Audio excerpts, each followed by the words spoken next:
Hi everyone. In today's video, we're going to be talking to you about Lightspeed subscriptions.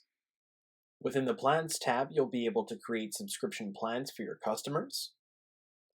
Under Subscribe, you'll be able to subscribe customers to those existing plans.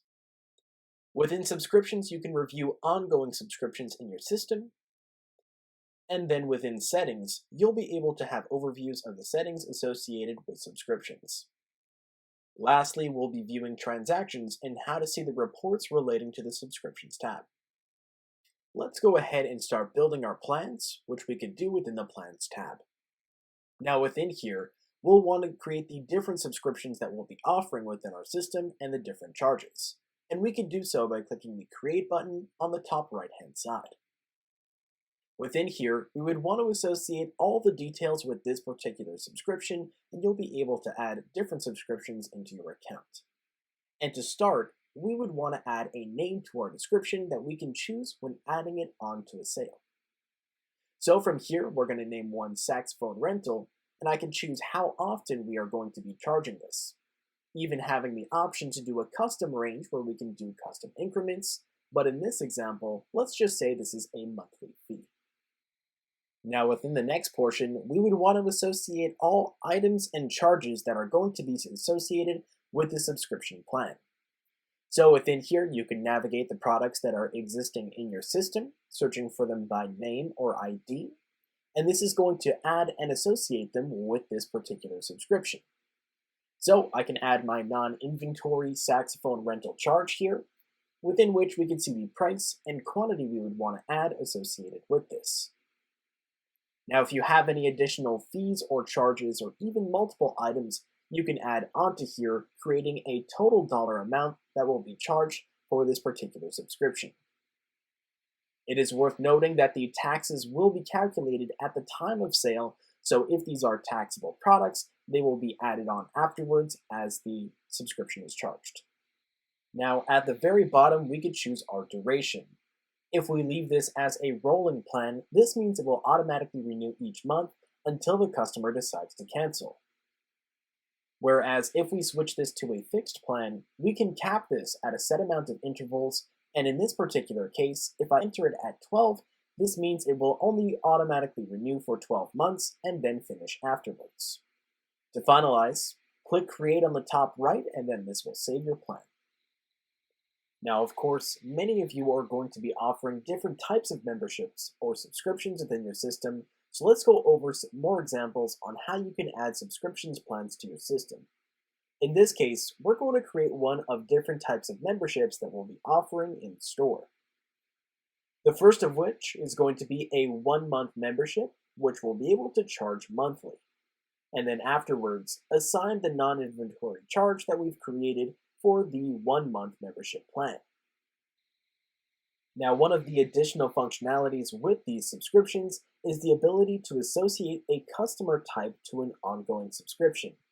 This means that as soon as someone subscribes, they can be assigned a customer type automatically, and when that subscription ends, it will remove that customer type from the customer's profile. So within this particular area, we'll be able to create customer types beforehand, toggle this on, and then assign a customer type to this particular subscription. This way we can better filter and track our customers that have active plans. Now, if we need to create greater increments or different deals for these memberships, we can add additional subscription plans, in this case the membership for 6 months, and then afterwards indicate a custom range that would be used to charge it every 6 months to the customer. This way you can give preferred rates for larger timeframes and have additional plans available within your system. Now, some of you will be offering subscription plans for reoccurring sales. This means that on whichever interval you choose, you'll be reoccurringly selling items to your customers within a subscription plan. Let's say in this example, I'm working in a pet shop and I wanted to create a plan for my customers, and I'm going to call it the Pampered Pup Package. Within here, we would choose our interval as to how often these go out, and then afterwards, add the items associated with the package to this particular plan. In this case, I'll be adding my premium dog food, but I can also add things like my dog treats and the dog toy of the month. Once on the order, we can see the quantities associated and make adjustments to them, and then you'll get a preview on the bottom right hand side as to how much this is going to be per month. Now within each item, you can also affect the price just for this subscription.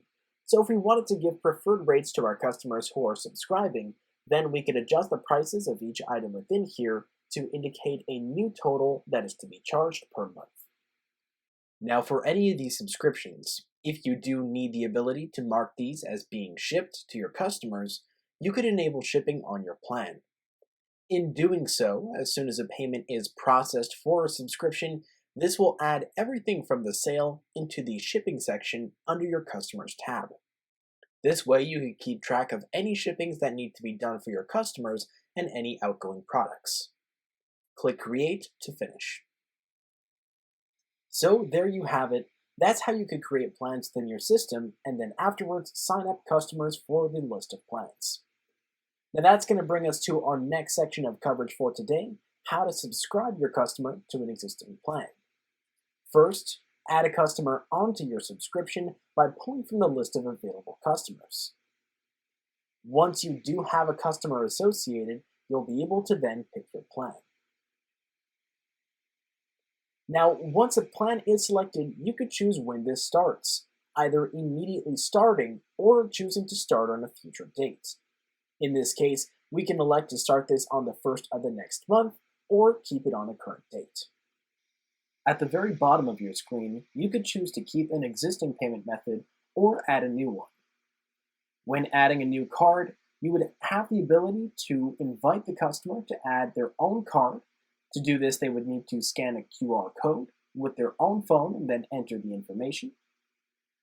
Once they scan it, it will open up on their phone a new tab to preview the actual subscription, and then, as you can see at the bottom, add their own payment method. If they choose to enter their own information, they will do this within here, and it would soon update and be added onto your subscription profile. Now you can hit subscribe on the top right-hand side to lock in your subscription and charge the customer. Next up is the Subscriptions tab. Within here, you can view all ongoing subscriptions, including the scheduled, active, expired, canceled, and paused subscriptions within your system. If you would like to see any past due subscriptions, you can do so on the top right-hand side. This is where you can ensure that you keep up to date with any ones that have not been charged. Within here, we can see everything that is past due, and when you click on the subscription, you have the ability to try it again. Lightspeed will try to automatically process these, but you can manually try as well. You can also pause and cancel these subscriptions if need be. Going back to our list, we also have the ability to filter for ongoing subscriptions by customer, plan, payment status, or by next billing. In this case, if I wanted to see which ones were billed this month, I can filter for them and then see my active subscriptions for our current month. You can click on a subscription to see further details, including how often it's been paid and the individual transactions. By clicking on a payment, you can see the ability to refund the subscription if need be, or view additional details about this transaction that links back to your retail reporting. The last area we wanted to look at is the settings. Within here, you could simply enable or disable the confirmation email that goes out to customers when they choose to subscribe. At the bottom of your page, you can view your reports for your subscriptions. Within here, we can select a date range to view and then apply. And much like before, you could click on any subscription within the system to see additional details associated with it. This is also where you would go to export any list of subscriptions within your system. So that is all for today on Lightspeed subscriptions. Thank you so much for watching.